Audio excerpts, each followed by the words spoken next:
Don't you think it's about time for a podcast that's more fulfilling? One that's about the vibrant exchange of ideas and perspectives that happens when we actually come together. We got you covered. Welcome to the Deep Blue Project, where the depths of conversation meet the waves of personal experience. This is a real, raw, and unscripted show about everything from leadership lessons to self-awareness, wellness, and the latest current events. We cover it all. We have a rotating cast of guests as we share our personal stories, insights, and opinions on the issues that matter most. Plus, we have a blast while doing it. The Deep Blue Project. It's not just a podcast, it's an experience. And now your host, Chris Workman.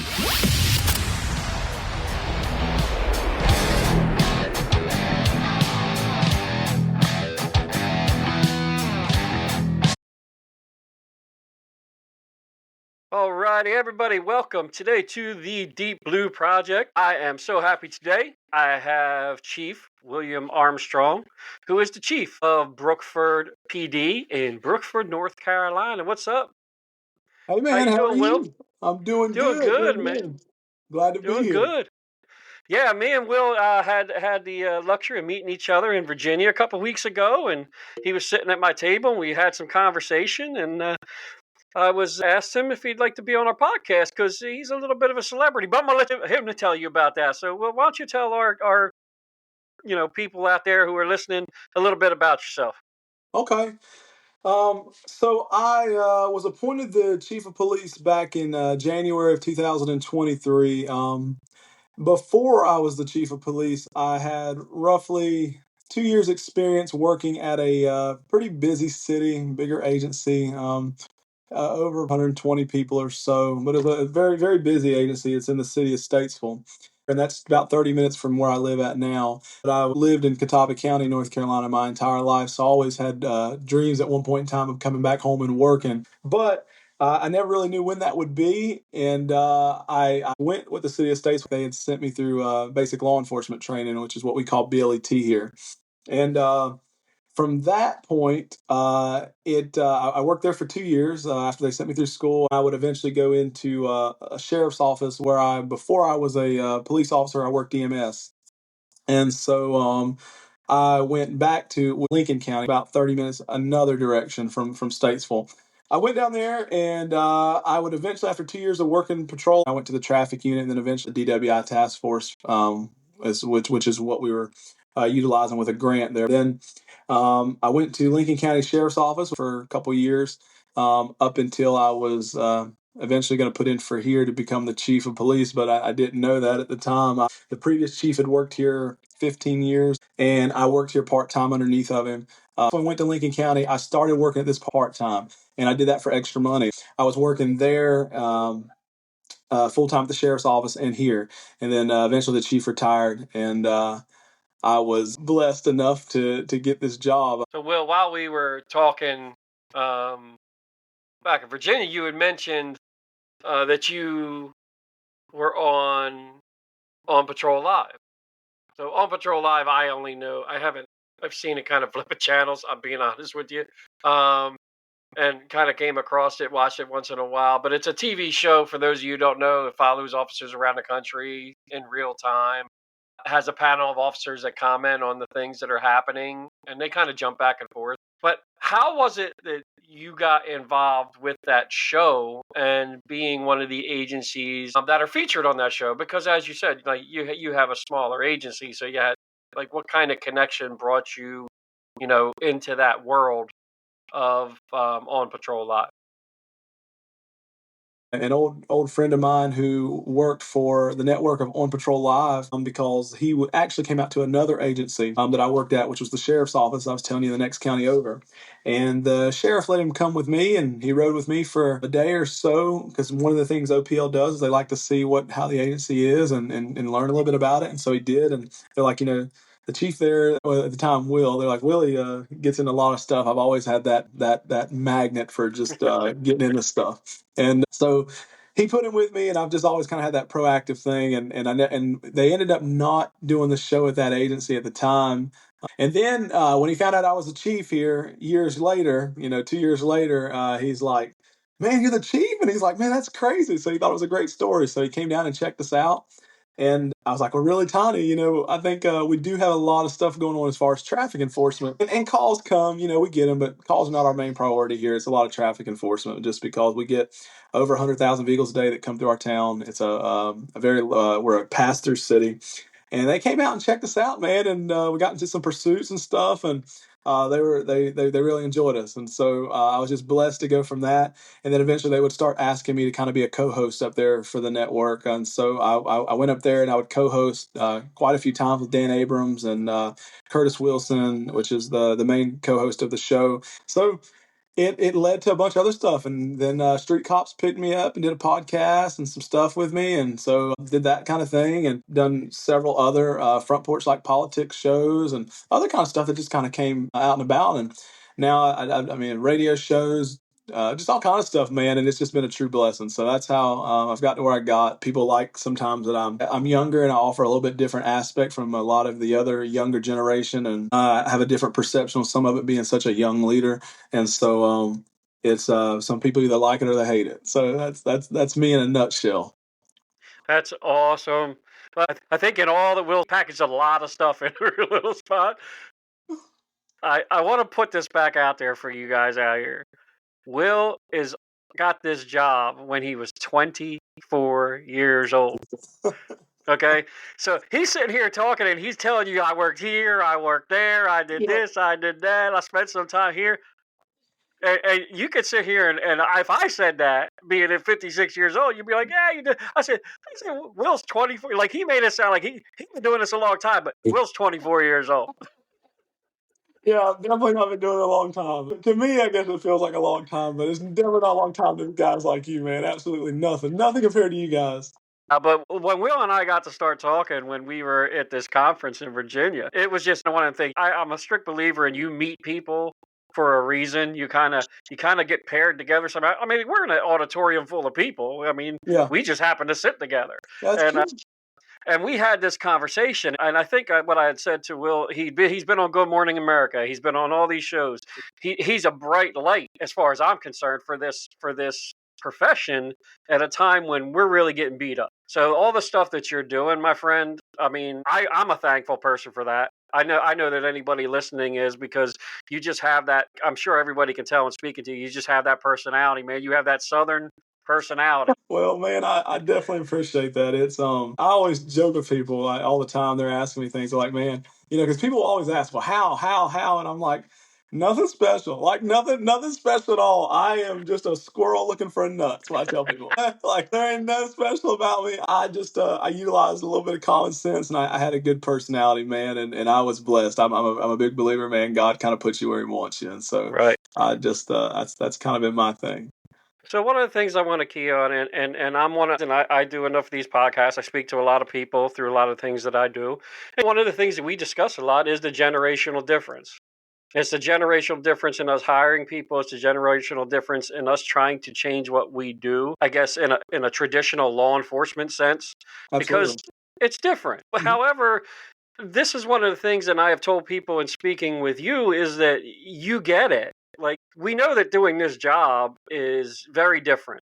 We're held to different things. We have to be ready for anything. And like you, I work for a small agency. Like, I'm in a small department of my town's only got maybe 3,000 people. I only have 3 officers full time, a couple officers part time to keep this stuff right. I mean, you and I are pretty much, mirror images. Yeah. Just one's north and one's south. Absolutely. But my point is, like, when you went into taking this job as a 24-year-old, I have to guess that you have officers there that were older than you that have been working there for a while, even though they were part-time officers. And how did you navigate that? So coming in, and still to this day, I got people, hey, man, I got underwear older than you. I got socks older than you. Those jokes, I hear that all the time. And so coming into it, I expected it because I knew the perception, and I knew what I was taking on from the very beginning. So what I had to do was really get on these on all my guys' level. And at the time, we were very short. We only had roughly 4 police officers that were there.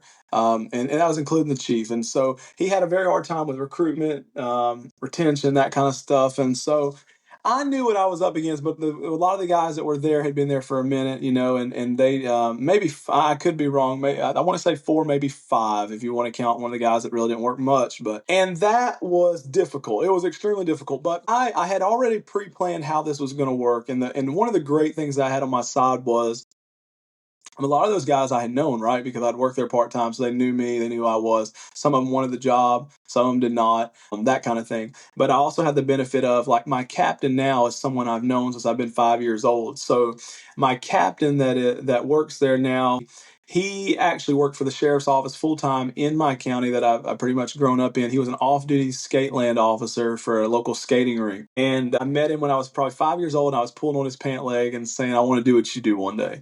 And life is very full circle. From that time, I built a relationship with him. I guess the rest of my life till I would be, 16, 17, and really starting to take things serious about really wanting to be a cop one day. But I knew I always wanted to be a cop one day. So, Will, that for me is I think is one of the very interesting things about your story, and that's having that desire at a young age and to follow through with your dream really has led you kind of to where you are today. But I am sure that there have been challenges in that you needed to find a way to get through to the other officers working there now as the chief of police, because we all know, I mean, it's a big difference in being that young officer who's just working the streets and working by their side, and now you have to build this relationship as the leader of an agency, because we have different responsibilities. The greatest thing about working for a small place, I think, for me, is that we can still go out and work on the street. We can still handle investigations, and we're still out there doing the job on top of trying to also run an agency.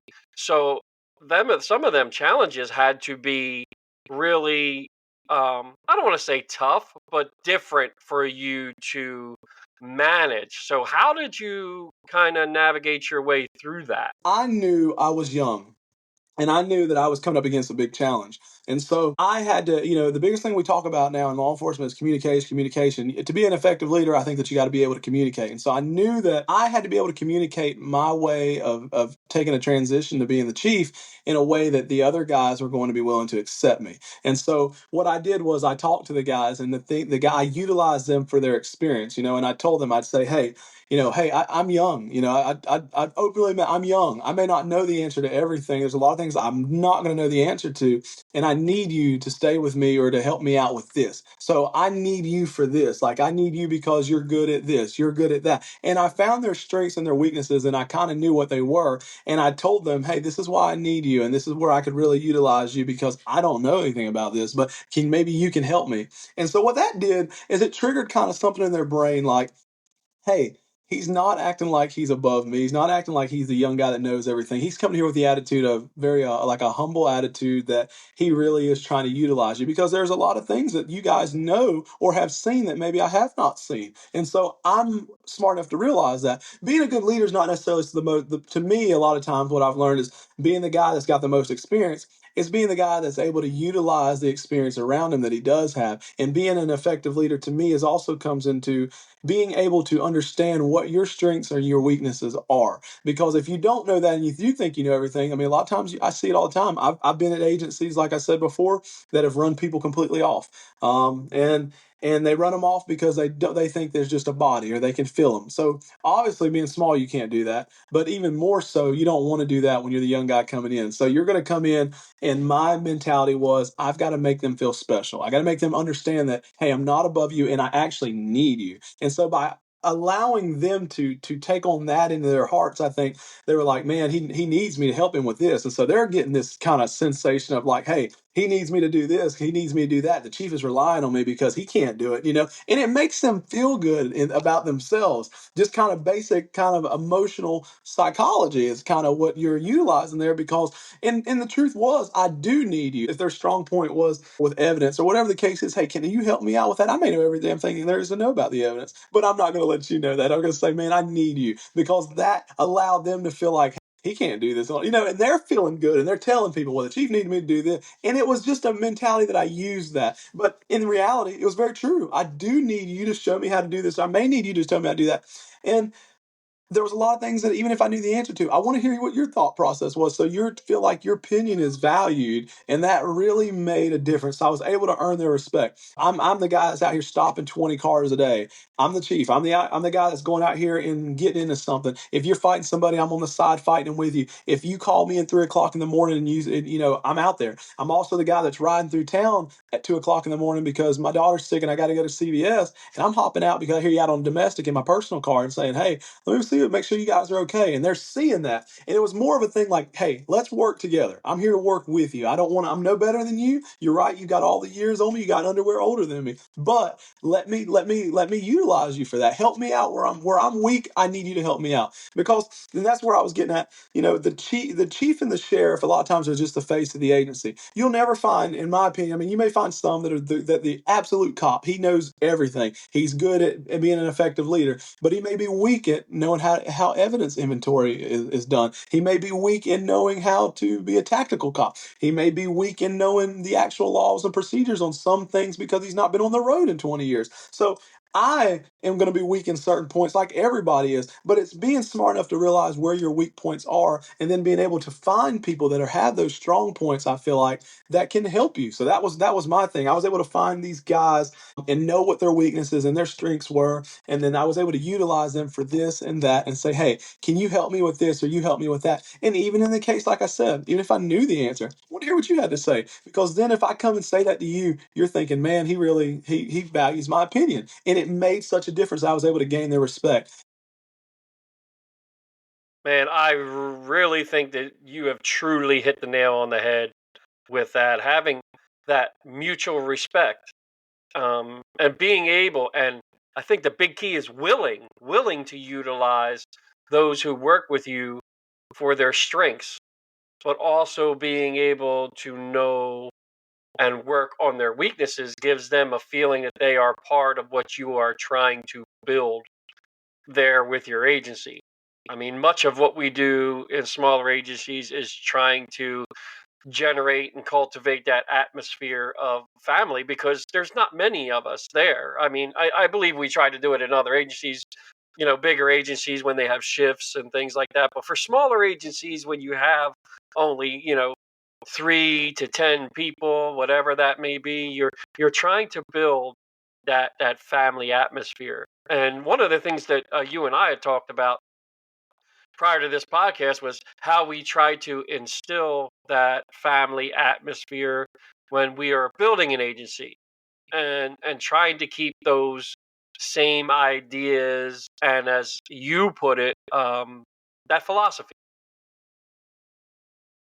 I've started this philosophy for the agency, like, we are family, and everybody says that we're family, but I mean, we are family, and all of us that work there, we know that we're family. Like, I preach that to these guys. I tell them this all the time. When we started the police department, I put a bear on our patch for our town patch, and one of the reasons that was is because cubs and bears, they're watching out for their cubs, they're watching out for each other, they've got a purpose behind it, and they're a family. They're a lot of times associated with family, and that was my biggest thing. I feel like if you have a strong family, that if you guys work together as a family, and you act as a strong family, which we're small enough that we have no reason that we shouldn't be able to do that, that we could be a really, really good department. And it really has been that way.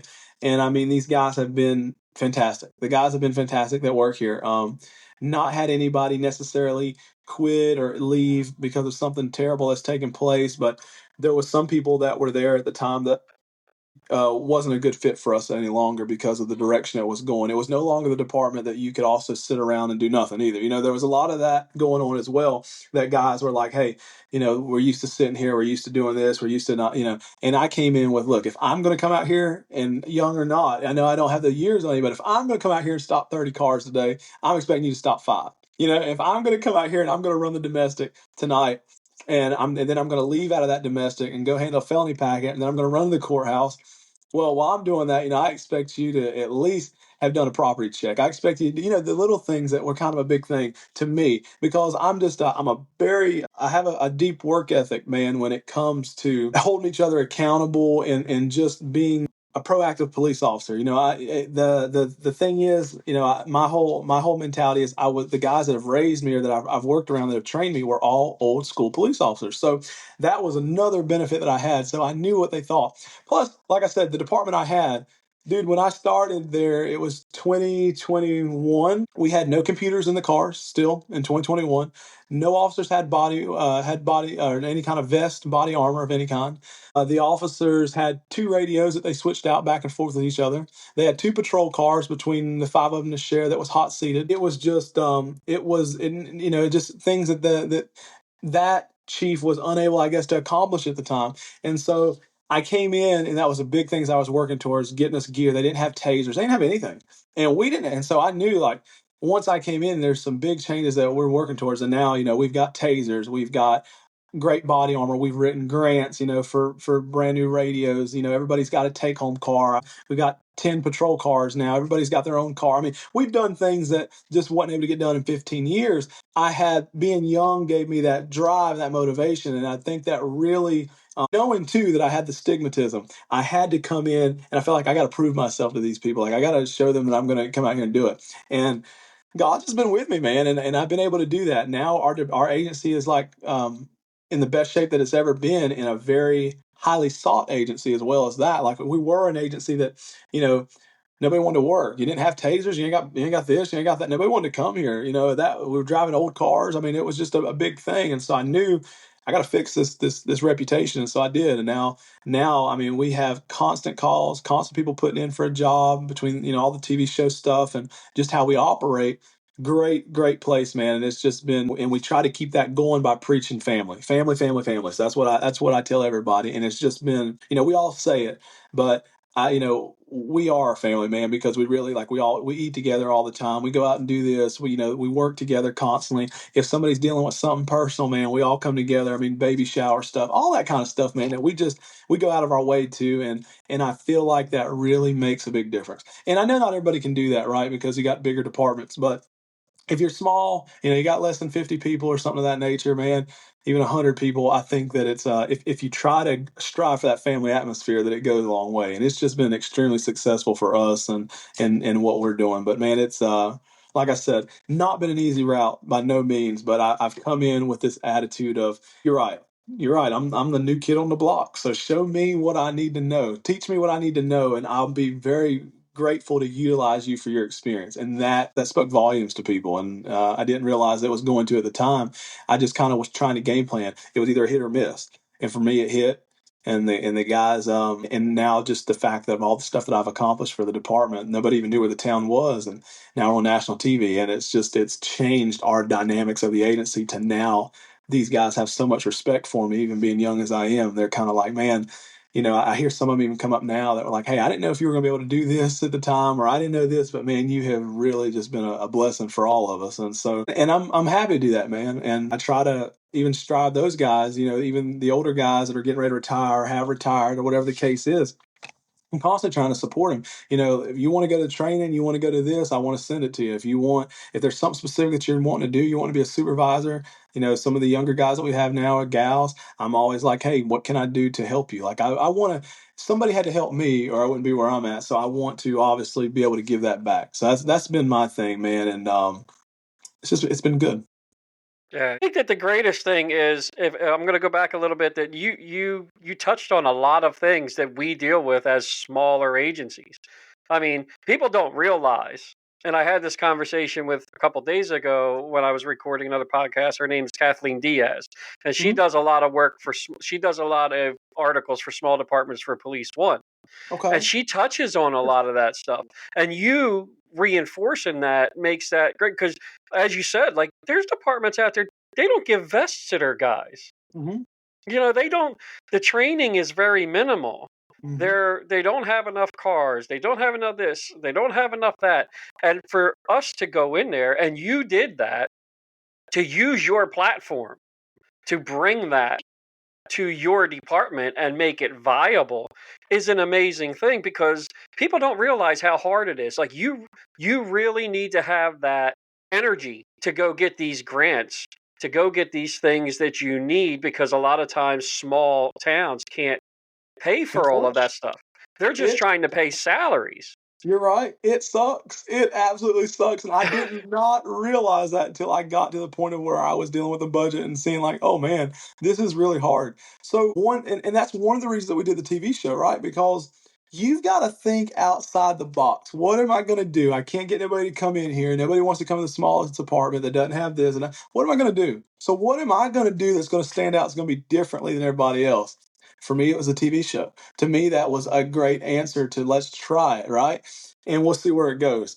Our worst case scenario, it sucks, it doesn't work out, and we're not a good department on the show, great. But for us, man, it skyrocketed in small because small town police departments operate differently. We know who you are. There's not as much red tape. I'm very blunt. I come, like I said, I was raised with a lot of the old school police officers, man, and I don't really, I'm not too slack on the street because I've got a long history as well, man. I grew up in foster care and group homes. Parents were drug addicts and stuff, man, alcoholics. So, I mean, I had a really rough, broken home growing up.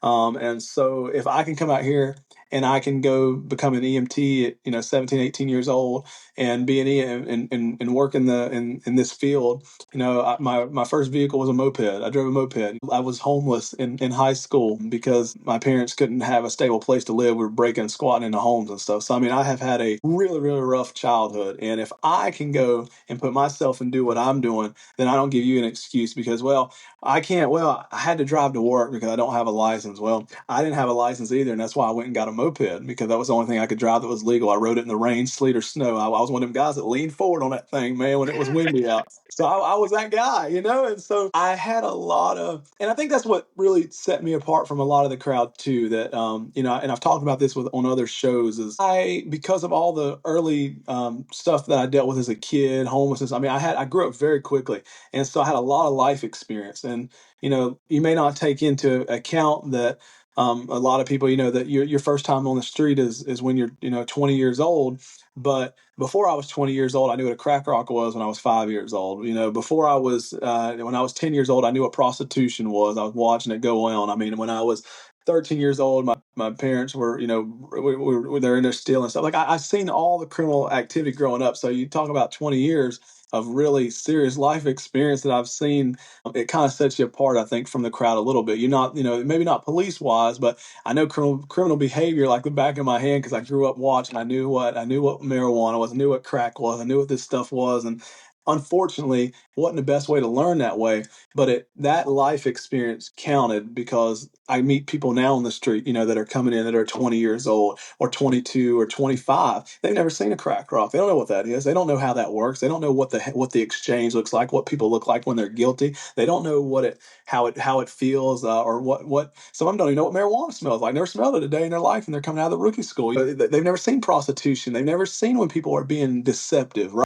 I came in with all that experience, not in the law enforcement capacity, but watching all this from my childhood growing up. And it was unfortunate, but it was something that really prepared me for where I'm at now. If it wouldn't have been Right. for all that stuff, I probably wouldn't be as responsible or being the young man that I've become.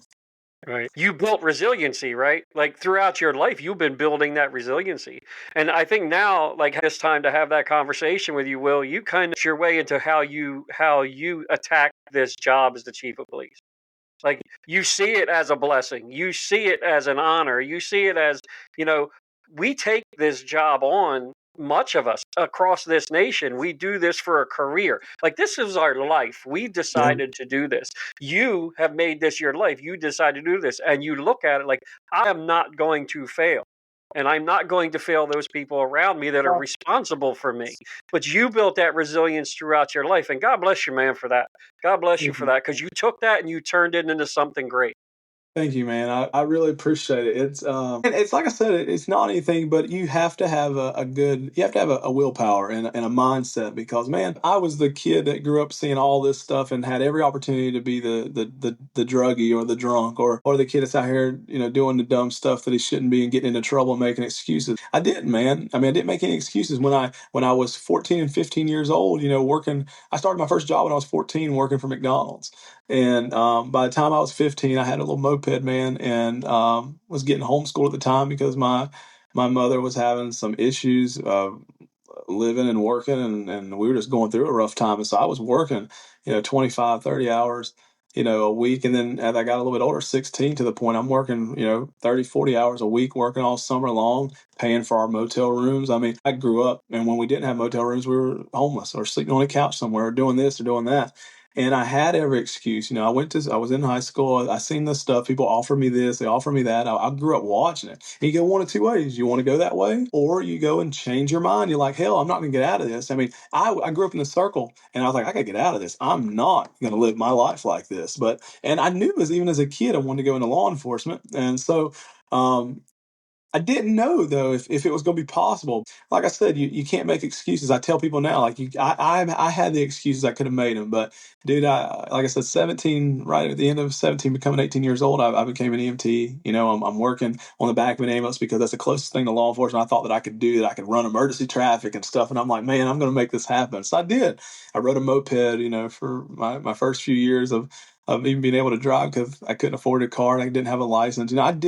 But I did what was necessary in order to get. I say this to people sometimes. I say, do what you got to do just long enough until you can do whatever you want to do. That's what I say.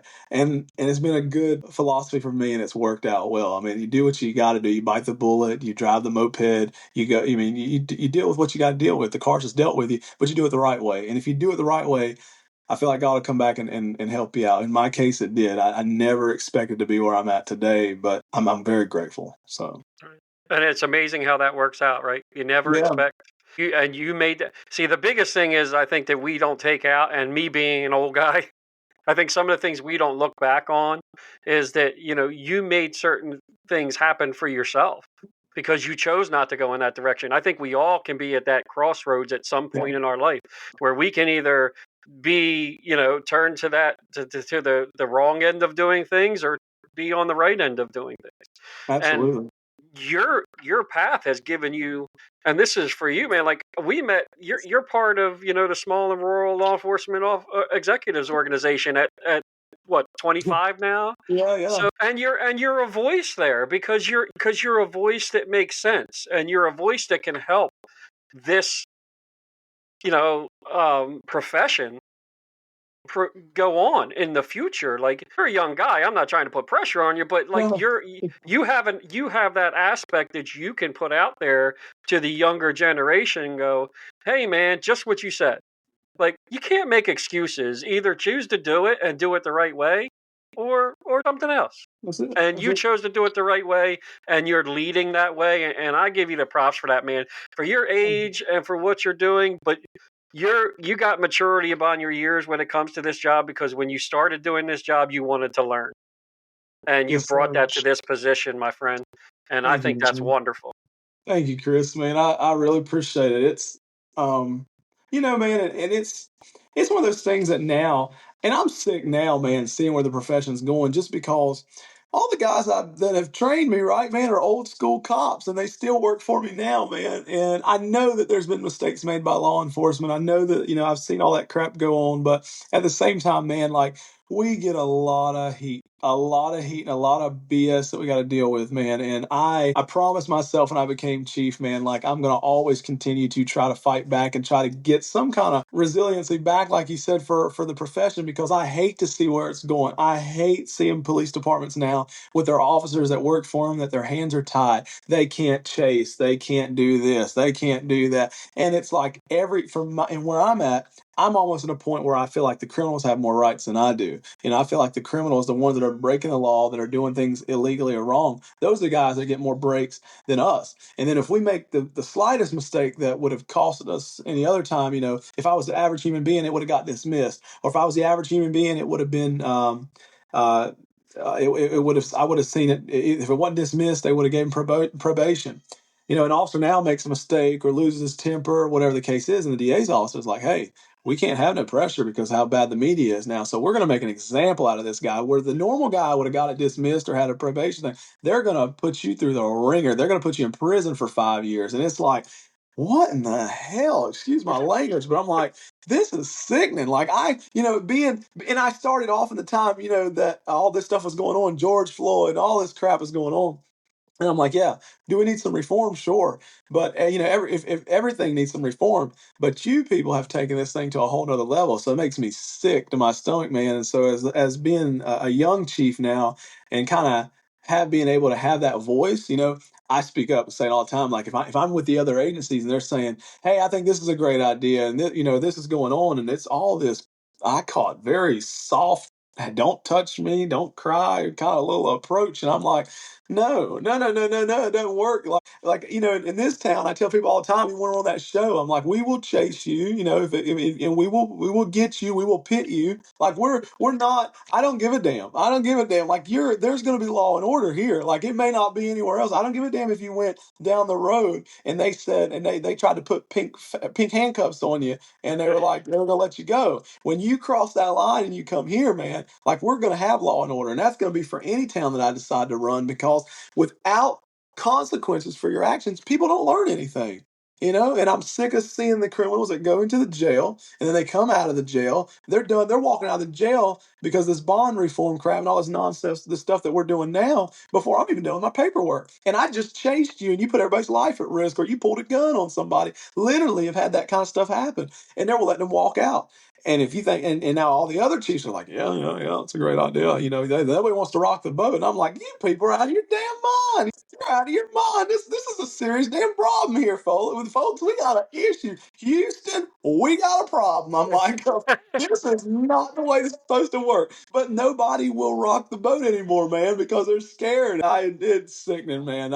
So as a young chief, and as how I get all these voices and keep getting the access to the media platforms I'm going to, I'm always going to advocate for the cops, man, on the things that we do, because we do so much crap that nobody else wants to deal with and nobody else wants to do. In my department, I'm the freaking animal control because we can't afford animal control. So I'll be the guy that's out here wrestling your freaking pit bull and trying to fight with your crocodile in the yard. But yet you want to sit there and tell me that I'm supposed to, like, I can't do that. Well, hey, I know he spit on you, I know he spit on you, but we just want you to just wipe it off and tell him you love him. And I'm like, I'm not doing this here, So that's where my mind has been, man. I've changed, and that's being around the older guys that might have got to me. But I realize we're doing a lot of wrong crap right now in this day and time. There's a lot of crap that's backwards. That's awesome, my friend. That is awesome. Oh man, I know you're very busy. I know you got a lot going on. I appreciate you coming on today. I appreciate you to giving us your view. I said, man, it's great at what you're doing. Please keep using your platform with live PD, or what is it, On Patrol Live? On Patrol Live, yeah. On Patrol Live. Go online, check Will out. I know I've seen a couple of his episodes. They're pretty awesome. I love what you're doing. I love that you're using that platform to get the things that you need to get for your department. I think one of the conversations we had is, that's helping you with your budget. That's helping you with things because now, you're out there. People see what you're doing, and your town sees what you're doing. So it advocates for you also. That is awesome, man. That is awesome. Thank you, man. I wish you the best, my friend. I know we're going to see each other down the line because we're both on Cerlia. We're trying to help you out and getting some of your things. Keep making them networking, my friend. Keep talking to people because trust me, I do have to tell you, if there's anything that I've learned over my years of doing this, and now especially doing this podcast, there's a lot of people out there who love law enforcement, and they are just there to help you if you just want to ask. The resources are there, man. The And resources are there. that's been my huge thing with the show, man. I was kind of going through in 2 years, man. I was going through a run of like nobody likes the police, man. Everybody's giving us a hard time. Why am I doing this job? That was going through my mind at times. And then we did this show, and people from everywhere, man, are stopping and like, we love you guys, and they're bringing us food every day, and they're donating this. I'm like, oh my God, we're still loved. Like we are still. There's a lot of people that care about us. Man, it's brought so much love back into my life. Like it renewed how I was thinking about the profession. Like I thought nobody liked us, and now all of a sudden it's like everybody loves us, man, and they really love. One thing I've learned too, man, is like I said, being that way and getting these guys and holding people accountable for their actions and not cutting the brakes on all this, what I'm saying is soft and weak approach stuff. It's really been so great because the people that want to be safe in their communities and that they love their communities, those are the ones that's going to support you anyways. Like either way, they're going to continue supporting you. Like they love us. But the ones that don't like police anyways are already having a problem or are already skeptical. Those are the ones that we're hearing from. You know what I mean? Those are the ones that are not saying anything positive or that have like, oh, you shouldn't be doing this, you shouldn't be doing that. Well, of course not, because you're doing it, right? But the people that are believing that love the police and are supportive of the police, dude, they've been great. So you're right, man. Absolutely great. The show, everybody, man, meeting all you guys at Celia, it's been a blessing. Just so great to see such a network of other people that are dealing with the same problems that we're dealing with on a smaller scale. So that's awesome. Right. Thank you. Thank you for so much, man, for everything you've done as well for me, because you've been very helpful with some things, man. So I really appreciate you. Hey man, that's what we're there for. That's each other, and as you said, even if you have your small family, we're a big family. Like people need help. That's what our job is. You keep pushing that rock down the road, and you if it gets heavy, you bring more people in to help you push that rock, man. So anytime you need anything, you can call me, and I'm happy that like again, people get put together for some reason, and absolutely, you meet in the strangest of places, and you find out things about people that you never even know. Like, I never know I would run into Will Armstrong, who's the youngest chief in the United States and has a show on Patrol Live and works in like, you never know. You never know. The good Lord puts us in strange places, my friend. Yes, but sir. I'm so happy that he connected us, and I wish you the best. I wish your department the best and all your guys. You stay safe. Well, thank you, man. Thank you so much. If you ever need anything, you just reach out, my friend. You take care of yourself. Yes, sir, man. You too, Chris. Be safe, brother. Talk to you soon. God bless you. You've been listening to the Deep Blue Project. As a father, husband, friend, and someone who loves to chat about anything and everything, Chris brings over 3 decades of public service experience to the table. With a background in firefighting and law enforcement, along with degrees in criminal justice and behavioral science, he's seen it all, and he's learned a thing or two along the way. We hope you enjoyed the show. If you did, make sure to like, rate, and review. We'll be back soon, but in the meantime, find us on LinkedIn and X at Deep Blue Project. Find our website at deepblueproject.com, and to reach out, send an email to deepblueproject@outlook.com. Keep keeping it real, and we'll see you next time on the Deep Blue Project.